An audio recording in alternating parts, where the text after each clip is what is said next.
Lecture du livre Patriarches et prophètes d'Ellen White.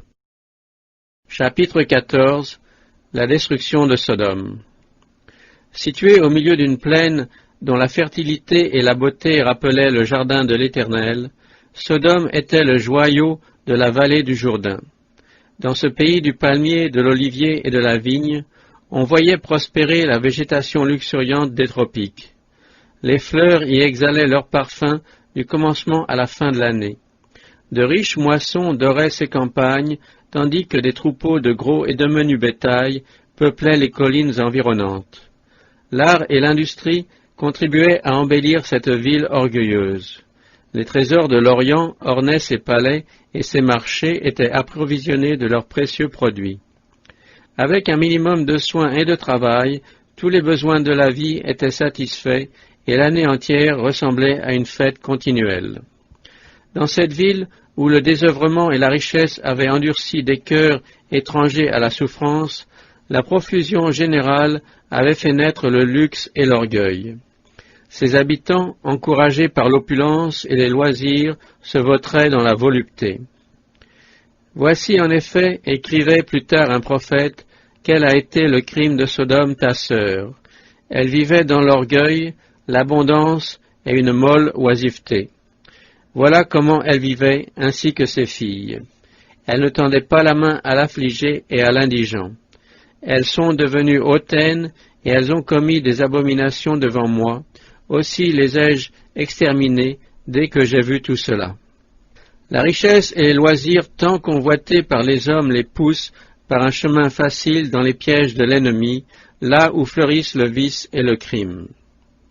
À ce régime, l'esprit s'étiole, la raison s'égare, l'âme se pervertit. Satan ne réussit jamais aussi bien que lorsqu'il se présente aux humains à leurs heures d'inaction. Placé en embuscade, il est tout prêt à s'emparer de ceux qui ne sont pas sur leur garde, ceux qui, devant quelque séduisant appât, lui donnent libre accès dans leur vie. Sodome était pleine de rires et de divertissements, de banquets et d'ivrogneries. L'exemple du monde antédiluvien détruit par la colère de Dieu n'arrêtait pas son impiété.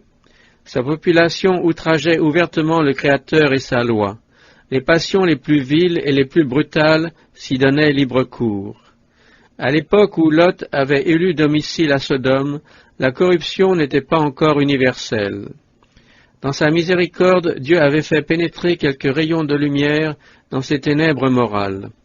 Abraham n'y était pas inconnu, mais on se moquait de sa fidélité au vrai Dieu. Plus tard, la délivrance opérée par lui en faveur des captifs de Sodome tombait entre les mains du roi d'Élam, malgré les forces bien supérieures de celui-ci, et la magnanimité du patriarche au sujet des dépouilles et des prisonniers avait suscité l'étonnement et l'admiration. Plusieurs avaient loué son talent et sa bravoure, et étaient convaincus qu'il devait sa victoire à l'intervention d'un pouvoir divin. Comment douter de la supériorité de sa religion devant un geste si noble, si désintéressé, et surtout si contraire à l'âpreté sordide des Sodomites? En bénissant Abraham, Melchisédek avait également rendu hommage à l'Éternel comme étant la source des succès du patriarche et l'auteur de sa victoire. Il avait dit, « Béni soit Abraham par le Dieu Très-Haut, Créateur des cieux et de la terre, et béni soit le Dieu Très-Haut, qui a livré tes ennemis entre tes mains. » Par ces événements, la voix de Dieu leur avait encore parlé, mais ces derniers rayons de lumière, comme les précédents, avaient été repoussés. Et maintenant, la dernière nuit de Sodome est venue. À l'insu de ses habitants, les nuages de la vengeance projettent leur ombre sur la cité coupable. Tandis que les anges s'approchent pour détruire, les hommes ne rêvent que liesse et prospérité. Leur dernier jour s'éteint sur une scène de sécurité et de splendeur. Les rayons mourants du soleil baignent un paysage d'une beauté idéale. La fraîcheur du soir fait sortir les habitants de leur demeure et une foule désœuvrée circule en tous sens en quête de plaisirs nouveaux. À l'heure crépusculaire, on voit deux étrangers s'approcher de la porte de la ville. Ce sont apparemment des voyageurs qui viennent y passer la nuit. Dans ces humbles personnages, Nul ne discerne les puissants héros des jugements divins, et la multitude insouciante ne se doute guère que la réception qu'elle va faire au messager céleste fera déborder la coupe de sa culpabilité. Mais un homme se trouva là pour accueillir avec bonté ces étrangers et les inviter à se retirer sous son toit. Lot ne les connaissait pas, mais il avait appris d'Abraham à pratiquer la politesse et l'hospitalité, et ces vertus, qui faisaient partie de sa religion, lui étaient devenues coutumières. Sans cet esprit de courtoisie qu'il s'efforçait de cultiver, il aurait péri avec les habitants de Sodome. Que de foyers, en refusant d'accueillir un étranger, repoussent un messager divin qui leur apporte, avec sa bénédiction, l'espérance et la paix. Toute action, petite ou grande, porte son fruit pour le bien ou pour le mal. De l'accomplissement ou de la négligence de devoirs apparemment très insignifiants peuvent dépendre les plus grands bienfaits ou les pires calamités. Ce sont les petites choses qui révèlent le caractère. Ce qui, dans notre vie, récolte l'approbation divine, ce sont les actes ignorés de l'abnégation quotidienne, accomplis avec empressement et bonté. Nous ne devons pas vivre pour nous-mêmes, mais pour autrui. Les menues attentions, les petits actes de courtoisie comptent pour beaucoup dans la composition du bonheur. C'est par la pratique de ces vertus que la vie devient une joie et une bénédiction. Les négliger, c'est aller au-devant de bien des amertumes. Pour soustraire aux outrages auxquels étaient exposés ces étrangers qui arrivaient à Sodome, Lot se fera un devoir de leur offrir immédiatement l'hospitalité. Quand, de la porte de la ville où il est assis, il les voit approcher, il s'empresse d'aller à leur rencontre et, s'inclinant profondément, il leur dit « Entrez, mes seigneurs, je vous prie, dans la maison de votre serviteur pour y passer la nuit. » Paraissant décliner l'invitation, ils répondent « Non, nous passerons la nuit sur cette place. » Cette réponse avait pour but, premièrement, de mettre à l'épreuve la sincérité de Lot, et deuxièmement, de paraître ignorer les mœurs de Sodome, en jugeant pouvoir sans aucun danger passer la nuit dans la rue. Cette réponse décide Lot à ne pas laisser ses hommes à la merci de la populace. Il insista tellement qu'ils allèrent chez lui et entrèrent dans sa maison. En conduisant ses invités par un chemin détourné, il avait espéré cacher son intention aux oisifs qui erraient près de la porte de la ville. Mais son insistance et l'hésitation des voyageurs les avaient fait remarquer. Aussi, avant qu'ils se fussent retirés pour la nuit, une foule désordonnée entourait la maison. Cette multitude était composée de jeunes gens et de vieillards, tous également enflammés par les plus viles passions.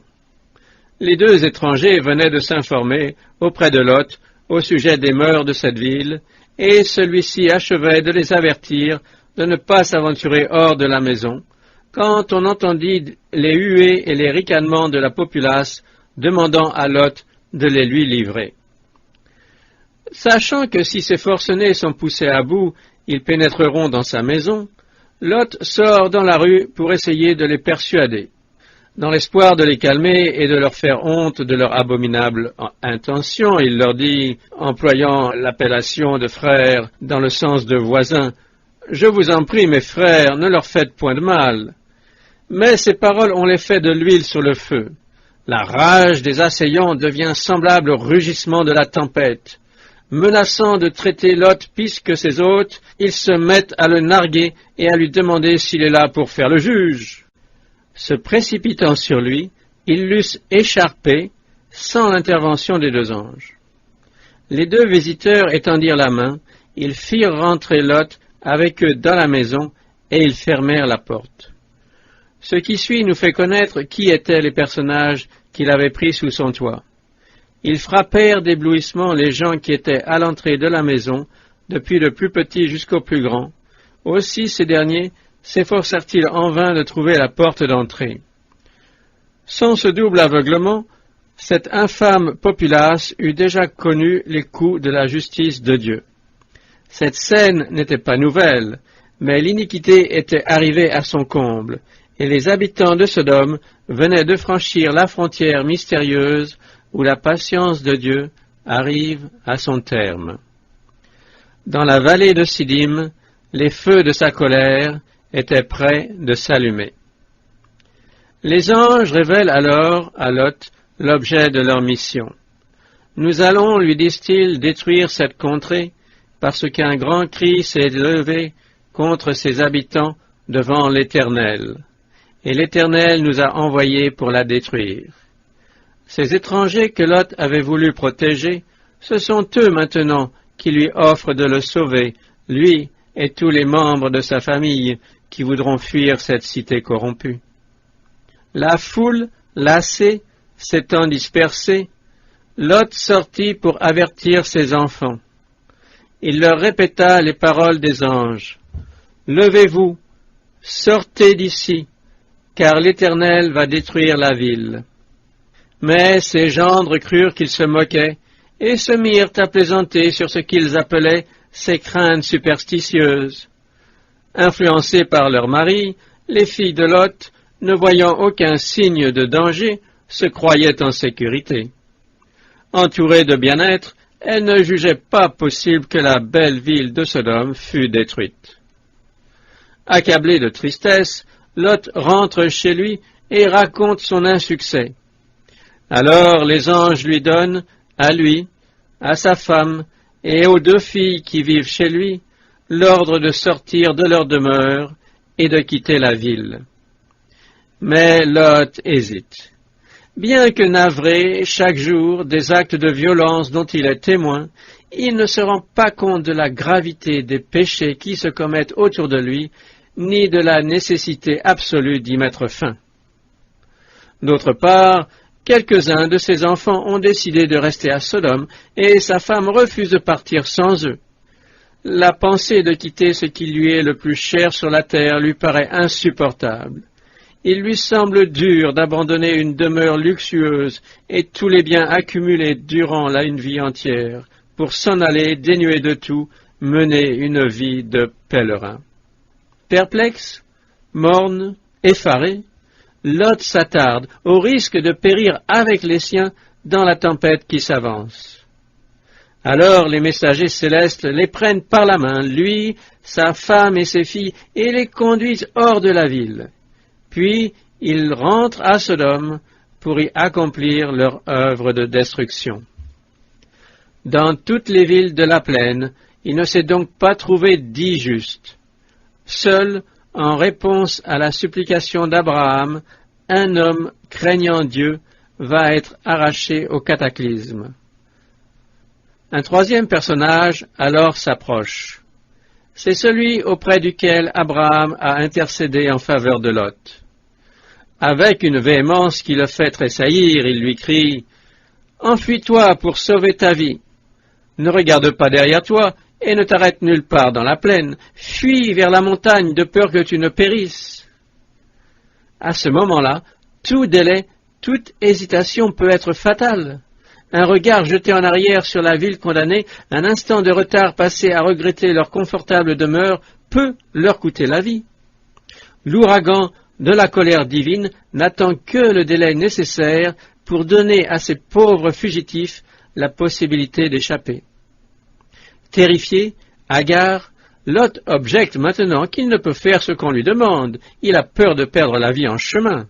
Le contact de l'iniquité et de l'impiété de Sodome a terni sa foi. Le prince du ciel est à son côté, et il doute de sa protection et de sa sollicitude. Au lieu de s'en remettre entièrement au divin messager et de lui confier, sans restriction ni crainte, sa volonté et sa vie, il a recours, comme c'est souvent le cas, à ses propres expédients. « Voici une ville qui est assez proche pour m'y abriter, supplie-t-il. Elle est petite. Permets-moi de m'y réfugier, puisqu'elle est peu importante, et j'aurai ainsi la vie sauve. » La ville en question était Béla, plus tard appelée Tsoar, distante de Sodome de quelques kilomètres seulement. Elle était, comme celle-ci, vouée à la destruction. Mais Lot, ayant plaidé qu'elle était petite, sa requête lui est accordée. Oui, lui est-il répondu, je t'accorde encore cette grâce de ne pas détruire la ville dont tu parles. Preuve étonnante de la mansuétude de Dieu à l'égard de ses faibles créatures. Comme l'orage de feu ne peut plus tarder, l'ordre de se hâter retentit à nouveau. À ce moment-là, la femme de Lot s'aventure à jeter un regard en arrière sur la cité en perdition. À l'instant même, elle devient un monument de la justice de Dieu.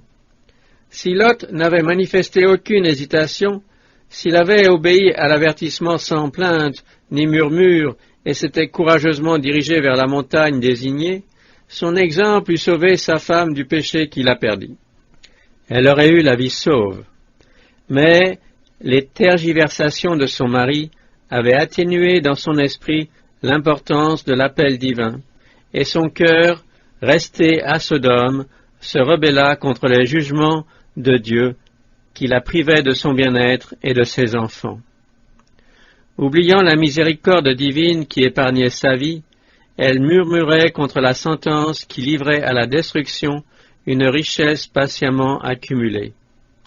Au lieu d'accepter sa délivrance avec gratitude, elle osait réclamer la vie de ceux qui avaient rejeté l'appel de Dieu. Son ingratitude pour la vie qui lui était conservée prouvait qu'elle en était indigne. Prenons garde de traiter à la légère les moyens de salut que Dieu met à notre disposition.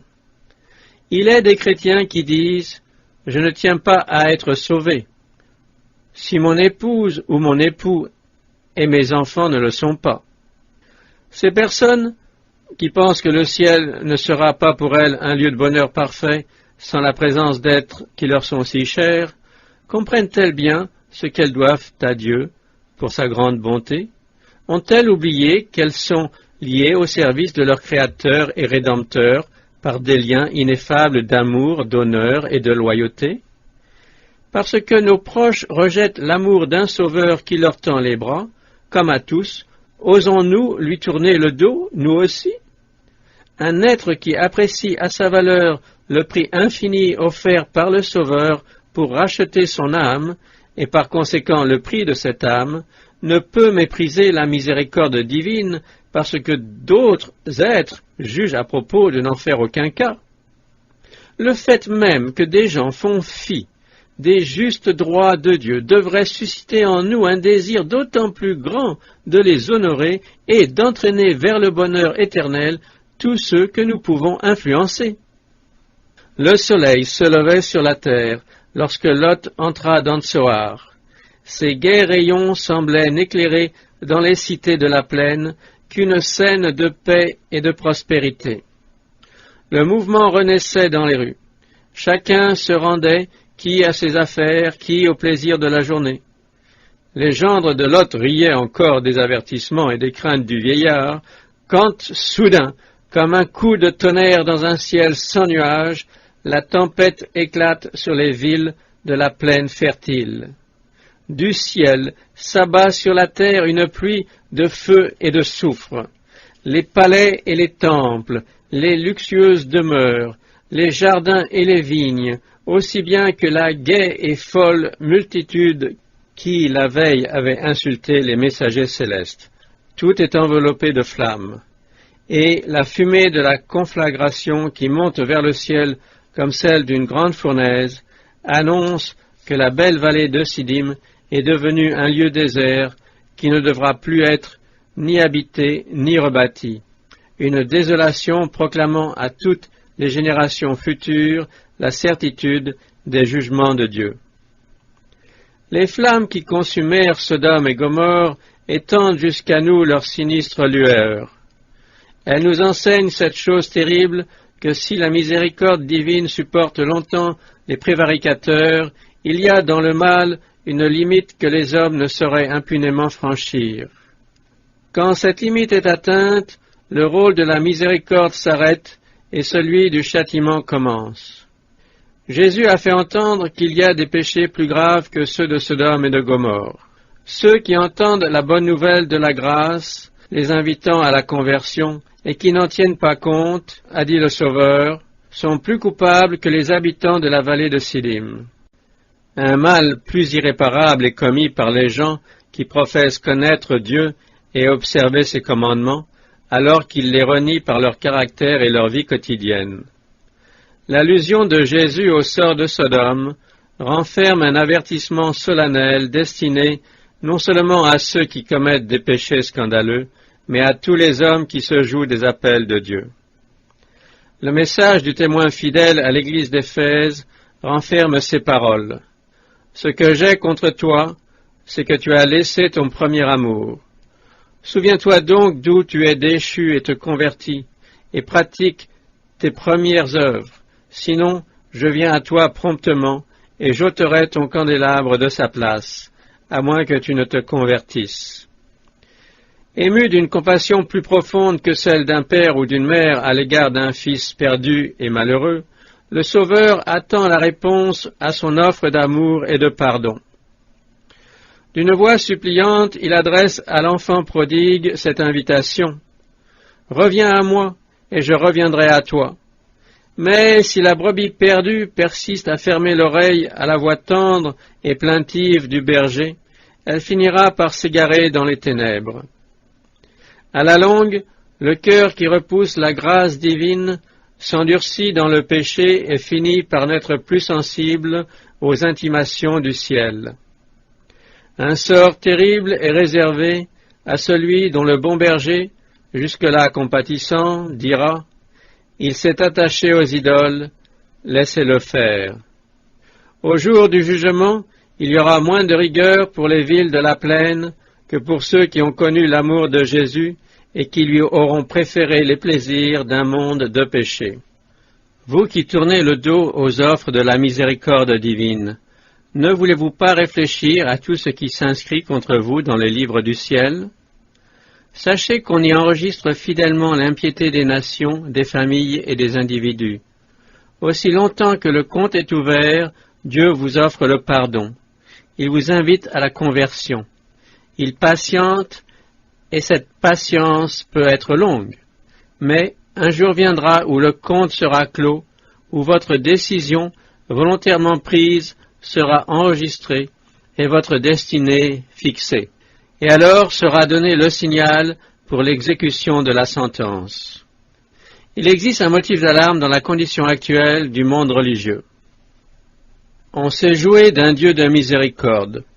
On foule aux pieds sa loi en enseignant des préceptes qui sont des commandements d'hommes. L'incrédulité règne dans bien des églises.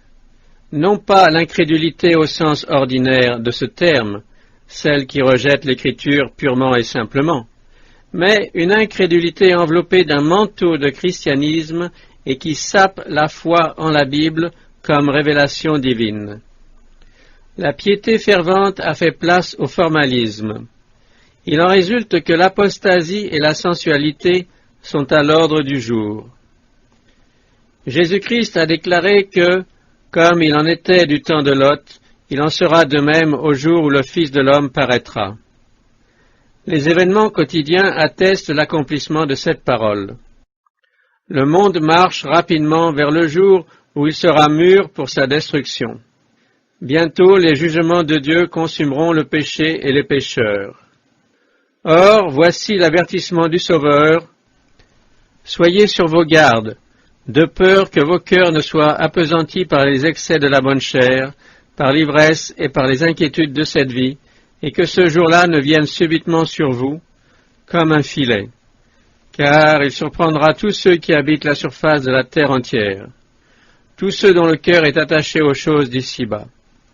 Veillez donc en tout temps et priez, afin que vous puissiez échapper à tous ces maux qui doivent arriver et subsister devant le Fils de l'homme.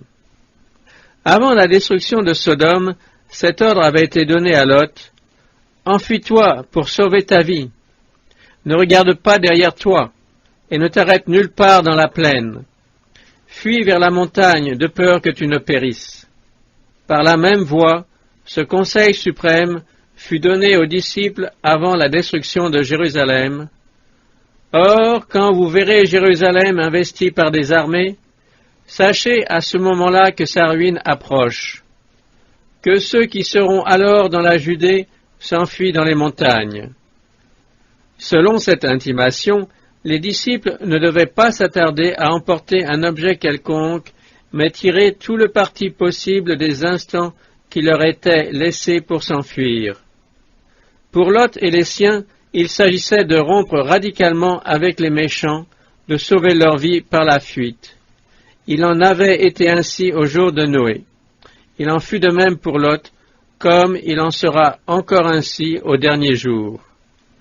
Alors la voix de Dieu se fera entendre à nouveau, sommant son peuple de se séparer de l'iniquité universelle.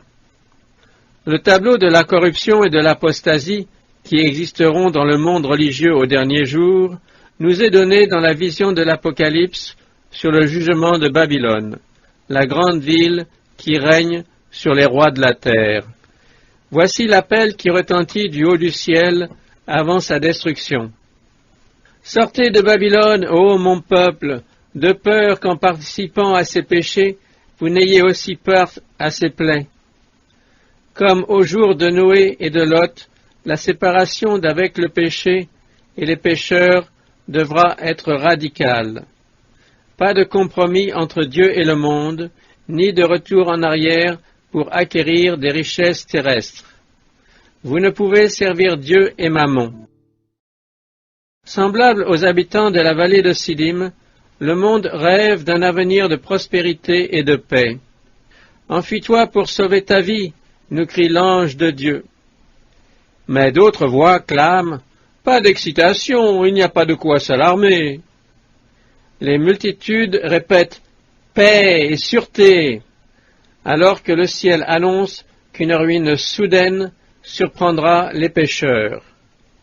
La nuit qui précéda leur destruction, les villes de la plaine, vautrées dans le tourbillon du plaisir, se moquaient des avertissements du messager divin. Mais, la même nuit, la porte de la miséricorde se ferma pour toujours sur les habitants de ces cités indolentes et dépravées. On ne se joue pas toujours de Dieu impunément, et on ne le fait pas longtemps. Oui, le jour de l'Éternel arrive, jour cruel, jour de fureur et d'ardente colère, qui réduira la terre en désert et en exterminera les pécheurs. La grande majorité du monde rejettera la miséricorde divine et sera emportée par une ruine soudaine et irrémédiable. Mais ceux qui tiendront compte de l'avertissement habiteront dans la retraite du Très-Haut et reposeront à l'ombre du Tout-Puissant. Sa fidélité sera leur bouclier protecteur. C'est pour le juste qu'est la promesse, je le rassasierai de longs jours, et je lui ferai contempler mon salut. Lot ne demeura pas à Tsoar très longtemps. Les mœurs de Sodome y prévalaient. Craignant que cette ville ne subisse le même sort, il s'en éloigna. En effet, peu après, Dieu la détruisit, comme il en avait eu le dessein. S'étant retiré dans les montagnes, Lot trouva un gîte dans une caverne où il vécut, dépouillé de tout le confort pour lequel il n'avait pas craint d'exposer sa famille à l'atmosphère empoisonnée d'une ville corrompue. Il en subit les conséquences jusque dans sa retraite. On voit par la conduite de ses filles qu'elles étaient aveuglées par l'immoralité de Sodome au point de ne plus distinguer le bien du mal. Les descendants de Lot donnèrent naissance à deux peuples dégradés et idolâtres, les Moabites et les Ammonites, dont le mépris des commandements de Dieu et l'hostilité acharnée envers son peuple durèrent jusqu'au jour où, la coupe débordant, ils disparurent sous les coups de la justice divine. Quel contraste entre la vie d'Abraham et celle de Lot. Autrefois, ils avaient partagé la même vie nomade. Ensemble, ils avaient adoré Dieu au pied du même autel et vécu côte à côte sous leur tente. Et maintenant, c'est que Lot avait choisi de vivre à Sodome pour jouir de ses fêtes et de ses avantages matériels. Quittant Abraham et le sacrifice quotidien offert au Dieu vivant, il avait laissé ses enfants grandir au milieu d'une population pervertie et idolâtre.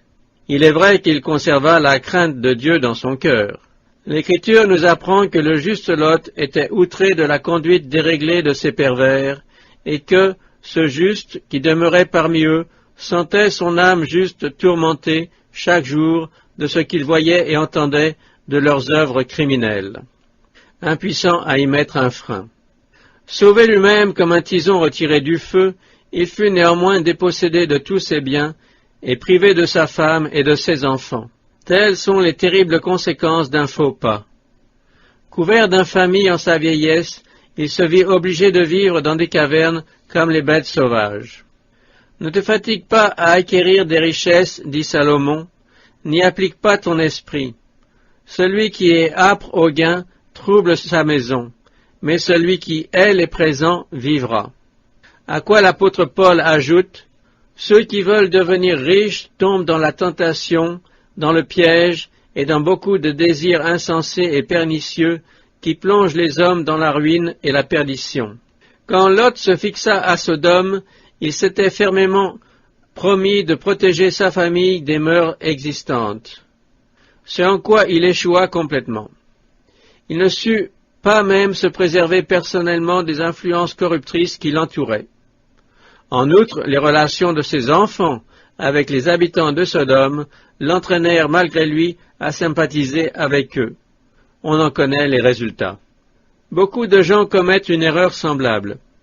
En choisissant un domicile, ils considèrent les avantages matériels plutôt que l'influence morale et sociale dont ils seront entourés, eux et leurs familles. Ils jettent leur dévolu sur une contrée belle et fertile ou sur une ville florissante qui leur promet la prospérité matérielle, mais où leurs enfants seront exposés à diverses tentations et où, trop souvent, ceux-ci formeront des relations contraires à la piété et à la croissance d'un caractère chrétien. L'atmosphère de moralité douteuse, d'incrédulité ou d'indifférence aux choses religieuses qui les y enveloppent neutralise l'influence pieuse d'une famille qui a constamment devant elle des exemples de révolte contre l'autorité des parents ou celle de Dieu. Beaucoup contractent des liens avec les incrédules et prennent parti pour les ennemis de la foi. Dieu attend de ses enfants, lorsqu'ils ont à décider de l'endroit où ils iront résider, qu'ils considèrent à quelles influences morales et religieuses ils seront soumis, eux et les leurs. Il est vrai qu'on ne peut pas toujours choisir son entourage, et qu'il peut nous arriver d'être très perplexes à ce sujet. Dans ces cas, souvenons-nous que partout où le devoir nous appelle, si nous veillons et prions, et si nous plaçons notre confiance en la grâce du Seigneur, il nous préservera de la contamination. Mais nous ne devons pas nous exposer inutilement à des influences défavorables à la vie chrétienne. Quand nous nous fixons volontairement dans un milieu imprégné de mondanité et d'incrédulité, nous encourons le déplaisir de Dieu et éloignons de notre foyer les messagers du ciel. Ceux qui, au détriment de leurs intérêts éternels, recherchent pour leurs enfants les avantages de la richesse et des honneurs, découvriront qu'ils ont fait un calcul désastreux. Plusieurs, comme Lot, verront la perte de leurs enfants et se sauveront difficilement eux-mêmes. Le travail de leur vie sera perdu, leur existence aboutira à une débâcle. Guidés par la vraie sagesse, leurs enfants auraient peut-être acquis moins de prospérité mondaine, mais obtenu un gage sûr à l'héritage éternel. La récompense que Dieu a promise à son peuple n'est pas dans ce monde. Abraham ne posséda ici-bas aucune propriété, pas même un pouce de terre. Très riche, cependant, il employait ses biens à la gloire de Dieu et au bien-être de ses semblables. Mais il ne considérait pas cette terre comme sa patrie. Dieu l'avait appelé à quitter ses compatriotes idolâtres en lui promettant la terre de Canaan comme possession éternelle. Néanmoins, ni lui, ni son fils, ni le fils de son fils ne virent la réalisation de cette promesse. Quand il voulut inhumer sa femme, il dut acheter une sépulture aux Cananéens. Son seul bien dans le pays promis fut cette tombe dans la caverne de Mapéla. Cela ne signifie pas que la promesse de Dieu ait failli. Même si elle n'eut pas son accomplissement final lors de l'occupation de Canaan par le peuple juif, elle n'en reste pas moins certaine. La réalisation de la promesse peut sembler longtemps différée, mais, au temps fixé, elle ne tardera pas à arriver à son terme. N'oublions pas qu'un jour devant le Seigneur est comme 1000 ans, et 1000 ans comme un jour. les promesses ont été faites à Abraham et à sa descendance. Le patriarche fait donc lui-même partie des candidats à l'héritage. Mais cette donation promise au patriarche et à ses descendants ne comprend pas seulement la possession de la Palestine, mais celle du monde entier. L'apôtre écrit que la promesse d'avoir le monde pour héritage fut faite à Abraham et à sa postérité, non pas en vertu de la loi, mais en vertu de la justice de la foi. La Bible enseigne clairement que les promesses faites à Abraham doivent s'accomplir par Jésus-Christ. Tous ceux qui sont à Jésus-Christ sont la postérité d'Abraham, héritiers selon la promesse, bénéficiaires d'un héritage qui ne peut être ni corrompu, ni souillé, ni flétri, à savoir notre terre délivrée de la malédiction du péché. En effet, le règne, la domination et la souveraineté des royaumes qui sont sous tous les cieux seront accordés au peuple des saints du Très-Haut. Son règne est un règne éternel, et toutes les puissances le serviront et lui obéiront. Mais les humbles posséderont la terre, et ils jouiront d'une grande prospérité.